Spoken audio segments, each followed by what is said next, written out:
오늘은 요한복음 24번째 설교로 첫 번째 표적을 증거하겠습니다. 그동안 요한복음 1장을 가지고 우리가 한 6개월 말씀을 상고했는데 오늘부터 2장을 들어가겠습니다. 요한복음은 총 21장으로 구성이 되어 있는데 이 요한복음은 세 부분으로 구성이 되어 있습니다. 1장은 소론 부분, 그리고 마지막 21장은 결론 부분. 그러면 그 사이에 있는 2장서부터 20장은 뭐겠어요? 본론 부분입니다. 이렇게 소론, 본론, 결론 세 부분으로 구성이 되어 있는데 첫 장은 소론, 마지막 장은 결론, 그리고 2장부터 20장까지가 본론 부분인데 이 본론 부분은 두 부분으로 나뉘어 있습니다. 2장서부터 12장까지는 표적 부분, 그리고 13장서부터 20장까지는 순환 부분입니다. 그래서 2장부터 12장까지를 표적의 책이라고 하고 13장서부터 20장까지를 순환의 책이라고 합니다. 어떤 사람들은 영광의 책이라고도 하는 신학자들이 있습니다만은 이렇게 이 본론 부분이 두 부분으로 나뉘어 있는데 오늘부터는 이 본론의 첫 번째 부분인 이 표적 부분을 공부하도록 하겠습니다. 예수님이 이 세상에 계실 때 많은 기적을 행하셨습니다. 그런데 이 요한복음에서는 예수님이 행하신 기적 가운데 7개만 선별해서 기록을 했습니다. 일부러 그렇게 한 겁니다. 그러면서 이 요한복음에서는 예수님이 행하신 그 이적을 기적이라든지 이적이란 단어를 쓰지 않고 표적이란 단어를 썼습니다. 헬라 원문에서 세메이온이라는 단어인데 이 단어는 뭔가를 지시하는, 뭔가를 가르쳐주는 사인이라는 뜻입니다. 그걸 통해서 뭔가를 가르쳐주는, 예수님께서 행하신 이 7가지 표적을 통해서 그게 단순한 기적이 아니라 이 표적을 통해서 뭔가를 사인해주는 그런 표적이다 하는 겁니다. 이 7가지 기적을 통해서 요한복음은 뭘 가르쳐 주려고 하나? 말할 것도 없이 예수님이십니다.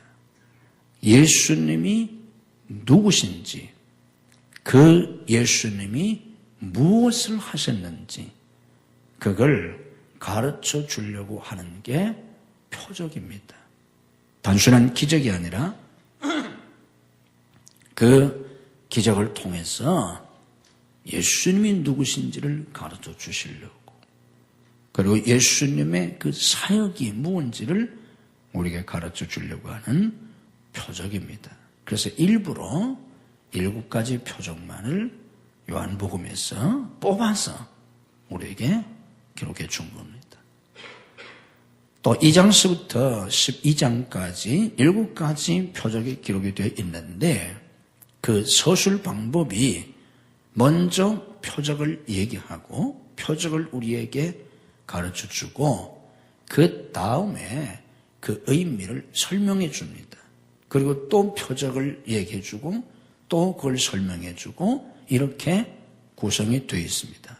그래서 요한복음은 앞에 나와 있는 표적만 표적이 아니고 그 표적에서 다음 표적까지가 그 표적을 설명해 주고 있는 구체적인 내용입니다. 그래서 그 전체가 2장부터 12장까지가 표적을 통해서 예수님이 누구신지를 우리에게 계시해 주려고 하는 그런 계시의 내용입니다. 오늘 2장에 첫 번째 표적이 나와 있습니다.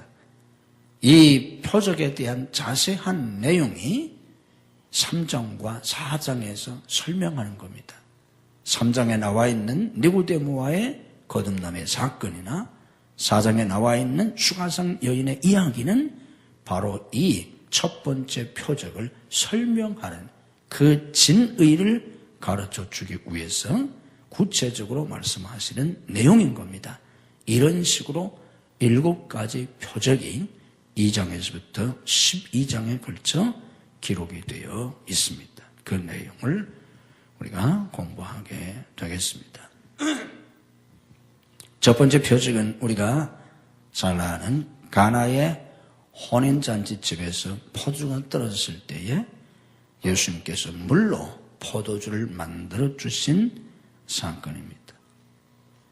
예수님은 왜 첫 번째 표적으로 포도주를 만드시는 사건을 택하셨을까? 많은 표적 가운데 우연이 아닙니다. 일부러 그렇게 하신 겁니다. 이걸 통해서 앞에서 말씀드린 것처럼 예수님이 누구신지를 계시해 주려고, 예수님이 왜 이 땅에 오셨는지, 예수님이 누구신지 그걸 우리에게 계시해 주려고 이 가나의 혼인잔치집에서 물로 포도주를 만드신 이 기적, 이 표적을 예수님께서 일부러 그렇게 하신 겁니다. 그래서 이 표적 하나만 제대로 알아도 우리가 예수님을 잘 알게 됩니다. 이 가나의 포도주를 만드신 이 기적 하나만 제대로 깨달아도 예수님이 누구신지, 예수님이 왜 이 세상에 오셨는지, 신앙생활이 무엇인지 그거를 그 안에서 우리가 깨달을 수 있게 됩니다. 그러니까 이 표적 하나에도 많은 내용이 담겨 있습니다. 이 가나의 혼인잔치의 이 첫 번째 표적을 제가 한 4번에 걸쳐서 앞으로 설교를 해 드리겠습니다. 예수님께서 이 혼인잔치집에 포도주가 떨어졌는데 물로 포도를 만들어주신 이 이야기는 성경에서 이 포도주가 무엇을 상징하는가, 어떤 용법으로 성경에서 포도주가 쓰여 있는가를 이해해야 이 표적의 의미를 알게 됩니다. 우리가 성경을 이해할 때는 그 성경에서 그 단어가, 그 말이 어떻게 쓰이고 있는가, 그거를 먼저 이해를 해야 합니다. 이 포도주는 성경에서 무엇을 상징하는가 하면 포도주는 기쁨과 잔치를 상징합니다. 성경에서 포도주가 상징하는 게 기쁨과 잔치입니다. 그런데 혼인잔치집에 포도주가 떨어졌습니다. 포도주가 떨어졌다는 것은 뭐가 떨어졌다는 겁니까? 기쁨이 떨어졌다는 겁니다. 기쁨을 잃어버렸다는 겁니다. 잔치가 끝났다는 겁니다. 실제로 유대 사회에서 혼인잔치집에서는 포도주가 떨어지면 잔치를 더 이상 할 수가 없습니다. 유대인들은 혼인잔치를 일주일에서 2주일 이렇게 잔치를 하는데, 그래서 많은 포도주가 준비되어 있어야 합니다. 그런데 잔치 도중에 포도주가 떨어지면 더 이상 잔치를 할 수가 없습니다. 여기 가나의 혼인잔치집에 포도주가 떨어졌다는 것은 잔치가 끝났다는 겁니다. 잔치가 실패했다는 겁니다. 이 떨어진 포도주는 무엇을 상징하느냐 하면 에덴 동산에서 쫓겨난 인간을 상징합니다. 에덴이라는 이름도 기쁨이라는 뜻입니다. 포도주는 기쁨을 상징하고 에덴 동산하는 그 에덴의 이름의 뜻이 기쁨이라는 뜻입니다. 인간이 하나님과 함께 에덴 동산에서 기쁨의 삶을 살았는데, 즐거운 삶을 살았는데, 참으로 행복한 삶을 살았는데, 인간이 범죄하면서 그 에덴 동산에서 쫓겨나지 않습니까? 이게 신라곤입니다. 낙원을 잃어버린 것입니다. 기쁨으로 충만해야 할 혼인잔치집에 포도주가 떨어졌습니다. 이것은 에덴에서 쫓겨난 인생을 상징적으로 묘사하는 겁니다. 더 이상 기쁨이 없습니다. 잔치는 끝났습니다. 이제 남은 것은 무엇입니까? 에덴을 떠난 인간은 죄로 말미암아 저주받은 땅, 가시와 엉겅퀴가 무성한 땅에서 슬픔과 고난과 저주 속에 살다가 죽어서 지옥 가게 됩니다. 이런 인간을 구원하시기 위해서 오신 분이 예수님이십니다. 그리고 혼인잔치집에 떨어진 포도주를 물로 더 맛있고 많은 포도주를 만들어 주신 것은 예수님께서 바로 기쁨을 회복시켜 주신, 잔치를 회복시켜 주신, 신락원한 인생에게 다시 낙원을 회복시켜 주신 복낙원의 역사를 이루시는 예수 그리스도의 구속의 역사를 보여주시는 겁니다.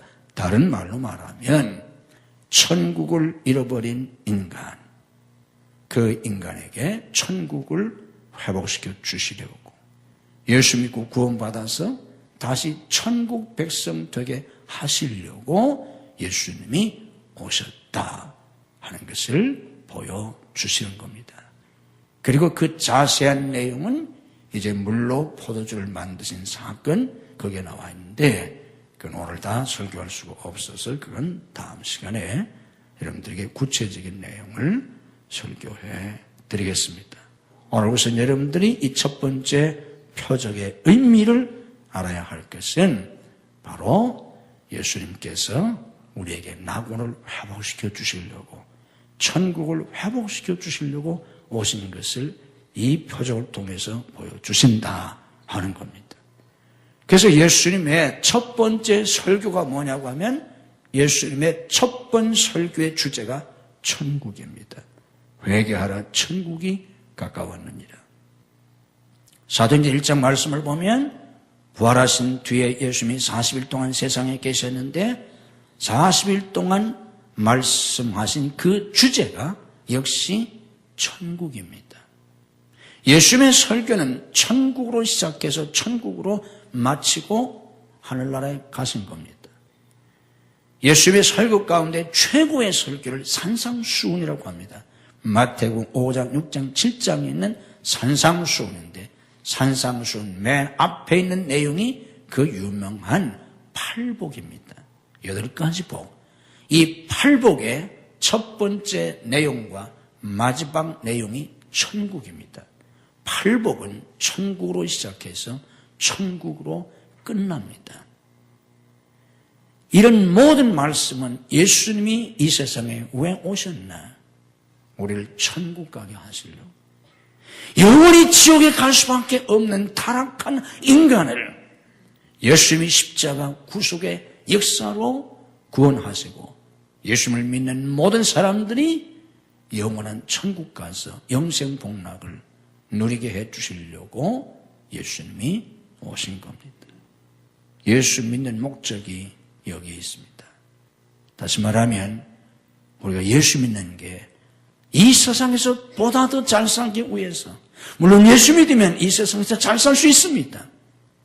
이 세상에서도 세상적인 축복도 얼마든지 받고 살 수 있습니다. 그러나 예수 믿는 궁극적인 목적은 그게 아닙니다.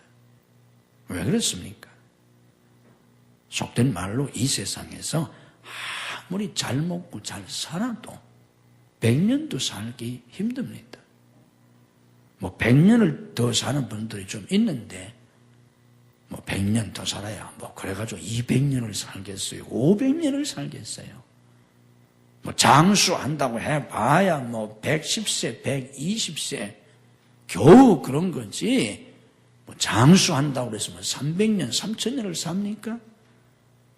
이렇게 살다가 죽는 게 인생인데 이렇게 살다 죽으면 어떻게 됩니까? 끝입니까? 죽음이 끝이라면 차라리 편합니다. 죽으면 모든 걸 다 잊어버리고 이제 끝난다. 그러면 죽을 사람 많아요. 죽어버리면 되잖아요. 가질 거. 죽으면 다 끝나는데. 근데 왜 못 죽습니까? 죽음 뒤에는 또 다른 세상이 있기 때문입니다. 영원한 세상입니다.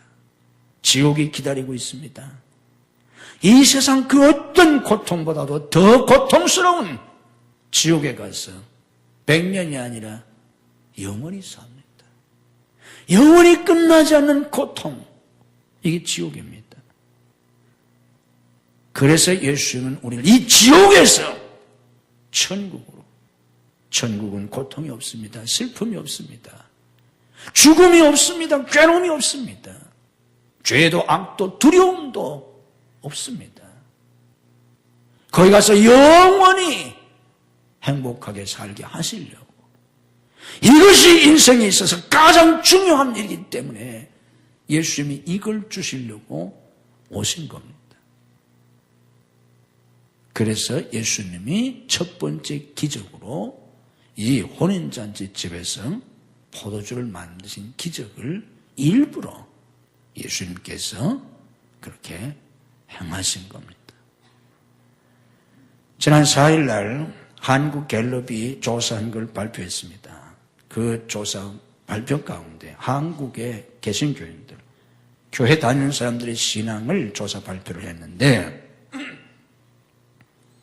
교회 다니는 사람 가운데 창조론을 믿는 사람이, 태초에 하나님이 천지를 창조하셨다, 이걸 믿는 사람이 교회 다니는 사람 가운데 59%였습니다. 교회 다니는 사람 가운데 하나님이 천지를 창조하셨다는 걸 안 믿는 사람이 41%였어요. 한국 교인들이. 이거 한국갤럽이 조사한 거예요.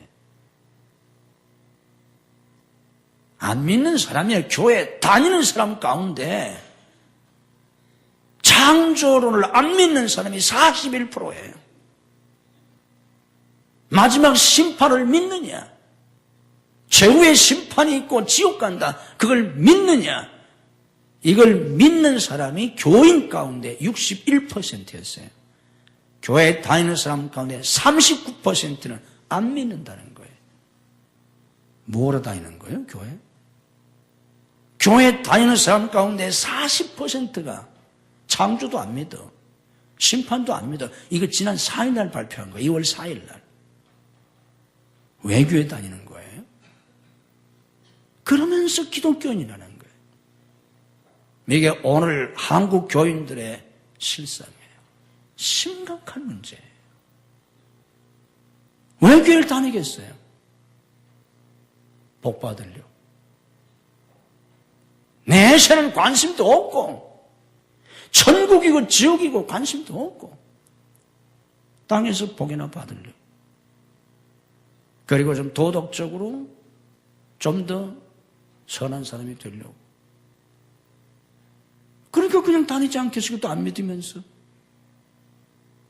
창조도 심판도 안 믿는 사람이 40% 정도 되는데 그럼 구원받은 사람은 또 얼마나 되겠어요? 이거 믿는다고 구원 받나요? 이거 믿는다고 구원 못 받아요. 예수 그리스도의 십자가 구속의 은혜를 깨닫고 예수님을 자기의 구주로 영접하지 아니하면 이제 그 문제를 3장에서 다룹니다. 니고데모의 사건 속에서. 2장에서 표적을 얘기하고 그 구체적인 내용들을 그 다음에 설명하는 거예요. 이게 요한복음의 기술 방법이에요. 그래서 3장에 가서 거듭남의 얘기를 하잖아요. 니고데모 같은 사람도 너 같은 사람도 거듭나지면 천국 못 간다.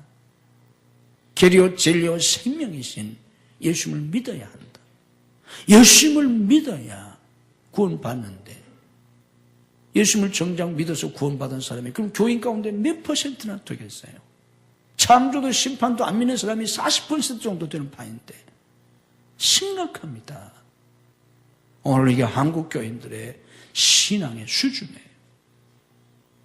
제대로 믿으시기를 주님의 이름으로 축복합니다. 교회 다닌다고 되는 게 아니에요. 창조도 안 믿으면서 교회 다니면 뭘 하겠어요? 심판도 안 믿으면서 교회 다니면 뭐 하겠어요? 뭘 믿는 거예요? 이 갤럽에서 30년 전부터 조사를 했는데요.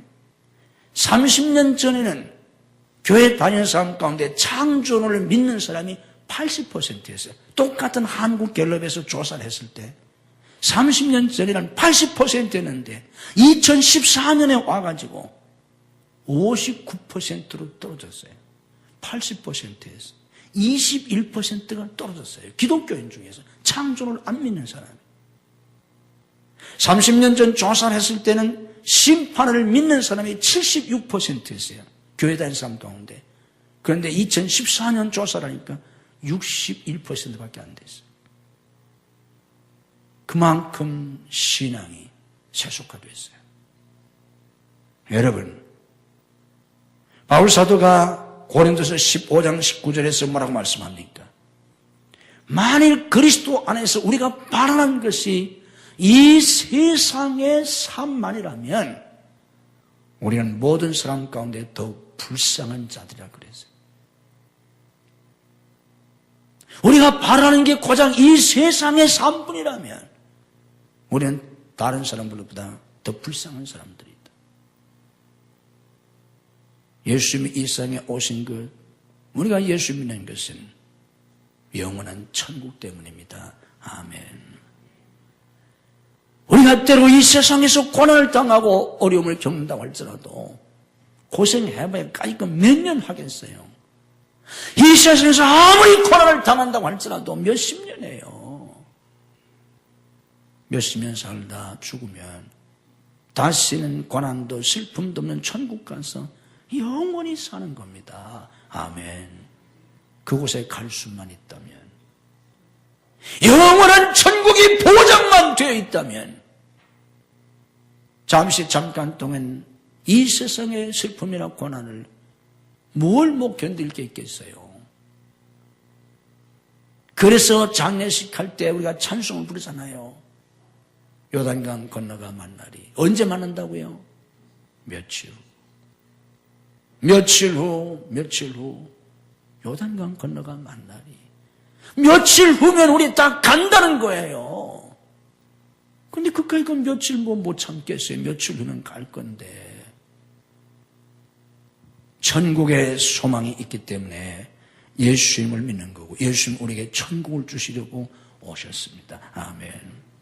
예수 믿고 저 천국에 가서 영원히 영생 복락을 누리는 여러분들 되시기를 주님의 이름으로 축복합니다. 예수님은 우리에게 영원한 천국을 주시려고, 그뿐 아니라 이 땅에 살면서도 천국을 누리며 살게 하시려고 오셨어요. 기독교는 죽어서 천국만이 아닙니다. 이 땅에 사는 동안에도 천국을 맛보고 누리며 사는 거예요. 이 세상에서 천국은 완성되지는 않지만, 그러나 이 세상에서 천국을 맛보고 누리며 살아요. 예수 믿는 사람이 세상 사람과 똑같이 날마다 불안하고, 날마다 걱정하고, 날마다 근심하고, 날마다 슬퍼하고, 날마다 좌절하고, 날마다 지지고 볶고 이렇게 살면 예수 믿는 삶의 축복이 뭐가 있겠어요? 그 세상 사람이랑 똑같지. 우리는 세상 사람들과 똑같은 세상에 살기는 하지만 그들처럼 살지 않습니다. 천국을 맛보고 누리면서 삽니다. 어떻게 해요? 로마서 14장 17절에서 말씀했잖아요. 하나님의 나라는 먹는 것과 마시는 것이 아니라 오직 성령 안에 있는 의와 평강과 희락이라.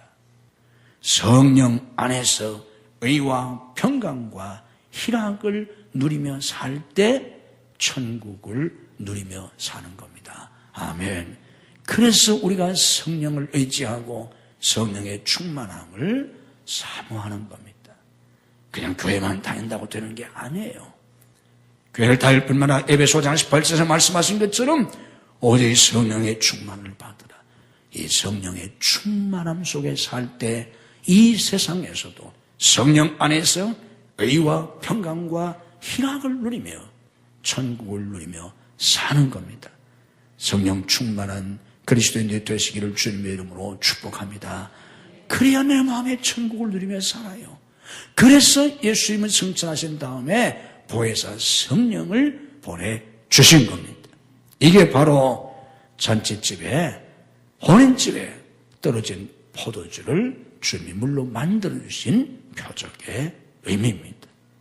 또 하나 중요한 의미가 있습니다. 그것은 뭐냐고 하면, 이 혼인잔치집에 포도주가 떨어진 것을 예수님이 물로 많은 포도주를 만들어 주신 것은 무엇을 우리에게 가르쳐 주시려고 하냐면, 예수님이 우리의 참 신랑이시다 하는 걸 계시해 주는 거예요. 이건 아주 중요합니다. 예수님은 우리의 구세주이실 뿐만 아니라, 우리의 구주이실 뿐만 아니라 우리의 신랑이 되신다. 그래서 여기 혼인잔치집에 포도주가 떨어졌다는 것은 신랑이 실패했다는 겁니다. 실패한 신랑의 모습을 보여주는데, 이 혼인잔치집에 포도주가 떨어진 그 주인공이 되는 그 신랑은 에덴 동산에서 실패한 첫 번째 신랑인 아담을 상징합니다. 인류의 첫 번째 남자이면서 첫 번째 남편이었던 사람이 바로 아담인데, 그 아담은 실패한 남편입니다. 아담이 처음 하와를 보았을 때에, 아내를 얻게 될 때 뭐라고 말했습니까? 이는 내 살 중에 살이요 뼈 중에 뼈라고 사랑의 고백을 합니다. 그런데 아담은 어떻게 했습니까? 그 아내를 지켜주지 못했습니다. 만약에 아담이 자기 아내 하와를 지켜주었더라면 뱀의 유혹으로 하와가 선악과를 따먹지 않았을 겁니다. 그러나 첫 번째 남편인 아담은 내 살 중에 살이요 뼈 중에 뼈라고 하와를 사랑했지만 그 아내를 지켜주지 못했습니다. 그 아내에게 영원한 행복을 주지 못했습니다. 사탄의 유혹으로 하나님의 명령을 어기고 선악과를 따먹고 결국 사랑은 깨어지고 부부관계는 파괴되고 말았습니다. 실패한 남편의 모습, 이게 바로 혼인잔치집에 포도주가 떨어진 주인공 남편의 모습입니다. 그런데 예수님께서 그 혼인잔치집에 나타나셔서 다시 더 맛 좋고 많은 포도주를 만들어 주신 것은 둘째 남편으로 오신 예수 그리스도만이 우리에게 영원한 생명과 참된 행복을 주실 수 있는 참된 남편이시다 하는 걸 우리에게 계시해 주시는 겁니다. 그래서 예수 믿고 구원받은 다음에 우리는 이제 예수 그리스도를 우리의 신랑으로 삼고 신랑으로 모시고 살아야 된다 하는 걸 가르쳐 주시는 겁니다. 그래서 2장에서 이 첫 번째 표적을 얘기하고 3장에 가면 구원의 진리를 얘기하기 위해서 앞으로 우리가 공부를 하겠습니다마는 니고데모와의 대화를 통해서 거듭남의 진리를 말씀하십니다. 그리고 4장에 가서 뭡니까? 수가성 여인과의 이야기가 나오잖아요. 그걸 통해서 예수님이 참된 남편이시라는 걸 이제 가르쳐 주시는 겁니다. 이 물을 먹는 자마다 다시 목마르다. 내가 남편 5이 있었지만 결국은 실패하고 지금도 또 다른 남자하고 살고 있지 않느냐. 그걸 통해서 세상 남편이, 육신의 남편이 내게 참된 행복을 주지 못한다는 겁니다. 그 남편은 다 실패한 남편들입니다. 예수님을 남편으로 삼고 살라는 겁니다. 그래서 성경에 이런 이야기들이 많이 나옵니다. 마태복음 25장에 가면 10처녀의 비유가 나오지 않습니까? 또 구약의 아가서에 보면 왕과 술람미 여인과의 사랑의 이야기를 우리에게 가르쳐주지 않습니까? 거기 왕은 예수 그리스도를 상징합니다. 그리고 술람미 여인은 보잘것 없는 성도들을 상징하는 겁니다. 이와 같은 상징은 호세아서에도 똑같이 나타납니다. 의롭고 경건했던 시대의 선지자 호세아, 그는 예수 그리스도를 상징합니다. 그러나 그의 부정한 여인 고멜, 이게 바로 타락한 하나님의 백성을 상징하는 겁니다. 이런 것의 절정이 성경 마지막 책 요한계시록 19장에 나와 있는 어린 양의 혼인잔치입니다. 성경은 결국은 그 이야기로 끝나지 않습니까? 이런 걸 통해서 계시해 주는 내용이 뭐냐고 하면 예수님이 우리의 참 신랑이시다. 그래서 바울은 전도한다는 걸 이렇게 묘사했습니다. 내가 너희를 한 남편인 그리스도에게 드리려고 중매한다고 표현을 했습니다. 신앙생활이 뭡니까? 예수 믿고 구원받은 다음에 예수님과 사랑으로 하나에 되어서 남편과 아내의 관계는 사랑의 연합을 묘사하는 겁니다. 예수 그리스도의 그 무한하신 사랑, 나를 구원하시기 위해서 친히 이 세상에 인간의 몸을 입고 오셨고 십자가에서 생명까지 주신 그 말할 수 없는 예수님의 사랑을 깊이 깨닫고 이게 나를 사랑하시는 신랑 되신 예수님의 사랑이에요. 이걸 깨닫고 깊이 깨달아서 어떻게 예수님이 그런 나를 사랑하시겠어요? 이게 아가서에 있는 말씀은 왕이 어떻게 저 포도원 밭에 나가서 일하고 양을 치고 얼굴이 새카매지고 볼품 없는 그런 보잘것없는 그 술한매 여인을 어떻게 왕이 사랑하겠어요? 그런데 그 왕이 여인 중에 어여쁜 자요 어여쁜 자 중에 어여쁜 자로 사랑한다는 거 아니에요. 이게 바로 만왕의 왕이신 예수님이 정말 보잘것없는 나를 사랑하시는 예수님의 그 사랑을 우리에게 구약에서 가르쳐 주는 거예요. 그리고 이것이 실현된 게 바로 신약이고 갈보리 십자가예요. 나를 구원하시기 위해서 생명까지 버리신 내 신랑이 되신 예수님. 이걸 깊이 깨닫고 너무 감사하고 너무 행복하고 그래서 나도 그 예수님을 사랑하는 거예요. 주님이 나를 그렇게 사랑하셨기 때문에 너무 감사해서 너무 감격해서 나도 이제는 주님을 깊이 내 생명보다도 더 사랑하는 겁니다. 그래서 생명까지 주신 그 예수님의 사랑과 그 사랑을 깨닫고 예수님을 사랑하는 내 사랑이 연합되는 것, 이게 바로 그리스도와의 연합이에요. 이런 삶이 신앙생활이라는 거예요. 교회만 덜렁덜렁 다니는 게 그게 신앙생활 아니고 다 죽은 생활이에요. 다 의미 없어요. 그런 신앙생활은. 예수님의 사랑을 깊이 깨닫고 그 놀라운 사랑에 너무 감사하고 감격하면서 나도 예수님을 깊이 사랑하는 가운데 사랑으로 연합되고 이게 남편과 아내라는 거예요.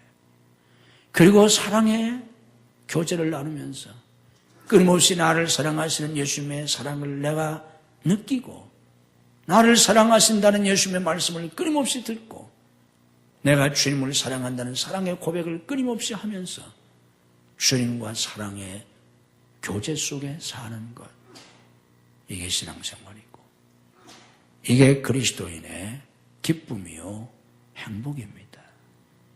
이런 삶을 살 수 있는 여러분들이 되시기를 주님의 이름으로 축복합니다. 그래서 우리 주님이 포도나무의 비유를 통해서 앞으로 요한복음에서 나오는데 요한복음 15장 포도나무의 비유 속에서 가지가 나무에 붙어있는 것처럼 내가 참 포도나무에 너희는 가지니까 잘 붙어있어야 된다, 이런 걸 비유로 설명하신 다음에 9절에서 아버지께서 나를 사랑하신 것 같이 나도 너희를 사랑하였으니 내 사랑 안에 거하라, 이런 말씀을 하시고 있습니다.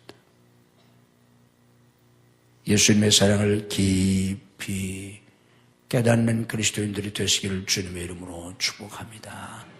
정말 여러분을 사랑하시는, 나 같은 것을 사랑하시는 예수님의 사랑을 깊이 깨닫고 정말 주님을 사랑하는 예수님의 신부인 여러분들이 되시기를 주님의 이름으로 축복합니다. 그 사랑의 연합 속에서 감격하며 감사하며 행복하게 살 수 있는 그런 복된 성도들이 되셔야 합니다. 이런 축복이 여러분에게 함께 하시기를 주님의 이름으로 축복합니다. 범죄하여 하나님에게서 쫓겨난 인간, 에덴을 상실한 인간, 가시와 은공귀와 무성한 저주받은 땅, 사탄이 지배하는 세상에서 끊임없는 불안과 공포와 근심과 걱정과 슬픔과 절망과 고통 속에 살다 지옥에 갈 수밖에 없는 불쌍한 인생, 이런 인간을 구원하시려고 예수님은 이 세상에 직접 인간의 몸을 입고 오셨나이다. 그리고 십자가에서 우리의 죄를 대신 짊어지시고 대신 죄값을 치르고 죽으셔서 믿는 자들에게 영생을 주셨나이다. 천국을 주셨나이다. 잃어버린 낙원을 회복시켜 주시고 잃어버렸던 천국을 다시 회복시켜 주셨나이다. 오 하나님, 저희들에게 이 은혜를 주셨사온지 우리 모두가 예수 그리스도의 십자가 구속의 은혜를 깊이 깨닫고 예수님을 영접해서 천국 백성 되게 하시옵소서. 100년도 살지 못하는 인생, 죽으면 지옥 갈 텐데 예수 믿고 천국 가서 영생 복락을 누릴 수 있는 우리와 우리의 가족들이 되게 해 주시옵소서.